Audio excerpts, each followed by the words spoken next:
हारी जी सिंध मज़दूर जी सिंध मज़लूम जी सिंध मजबूर जी सिंध कंहिं मीर या पीर जी कीन सिंध दौलत उन्हीअ जी जो मिसकीन।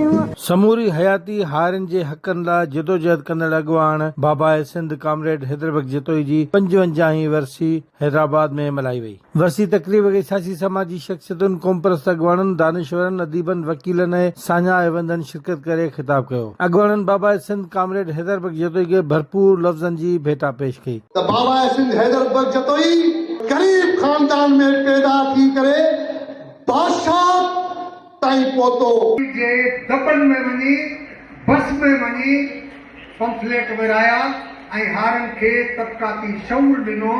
अॻवाननि सिंध जे बरंदड़ मसइलनि सिंध मां निकिरंदड़ तकरारी कैनालनि कारपोरेट फार्मिंग ज़रिए ज़मीनूं विकिणण ख़िलाफ़ ऐं ॿियनि सिंध दुश्मन मनसूबनि ख़िलाफ़ बि आवाज़ उथारियो। इन मौक़े ते कामरेड समर हैदर जतोई, अहमद नवाज़, कामरेड ताज मरी, बदर चना, एडवोकेट GM लगारी ऐं ॿियनि जो चवणो हो त कामरेड हैदरबग जतोई तारीख़ जो अनमोल किरदारु आहे जेको हारिन जे हक़नि लाइ जदोजहद कंदे हमेशह लाइ अमर थी वियो। अॻवाननि KTN न्यूज़ सां ॻाल्हाईंदे चयो त सिंध जो हारी हिन वक़्त बि केतिरनि ई ज़ुल्मनि जो शिकार आहे। सिंध मां निकिरंदड़ कैनालनि सां बि सभ खां घणो सिंध जो हारी मुतासिर थींदो। अॼु बाबा सिंध हैदरबग जतोई जी 55वीं वरसी आहे।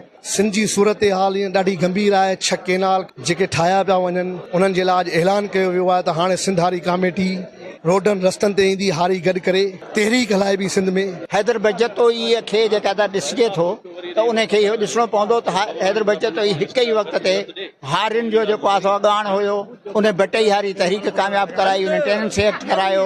उन जेका है उन सां गॾोगॾु हैदरबग जतोई हारी अॻवान सां गॾोगॾु हिकिड़ो क़ौमी हक़नि लाइ झाखोड़ींदड़ जेको आहे सो माण्हू हुयो। हैदरबग जतोई सिंध जी तारीख़ जो अहिड़ो अॻवान रहियो आहे जंहिं पंहिंजी ज़िंदगी में जिदोजहद कई, कुर्बानियूं बि ॾिनियूं ऐं नतीजा बि ॾिना।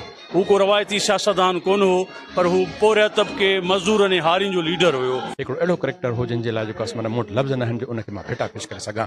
इहा वॾी ॻाल्हि आहे जो उन दौर में जेको आहे उहो उन दौर जी डिप्टी कलेक्टरी, उन दौर जी डिप्टी कलेक्टरी माना सम्झो त इहा चीफ मिनिस्ट्री बराबरि। जो की तकरीर मुंहिंजो पहिरियों दफ़ो हिन में अचणु थियो आहे। क़ौम में ॿधी ॾिसी वरी ख़ुशी थी। कैमरामैन मुनसिफ मुर्तज़ा सां गॾु शौकत मेमण, KTN न्यूज़, हैदराबाद।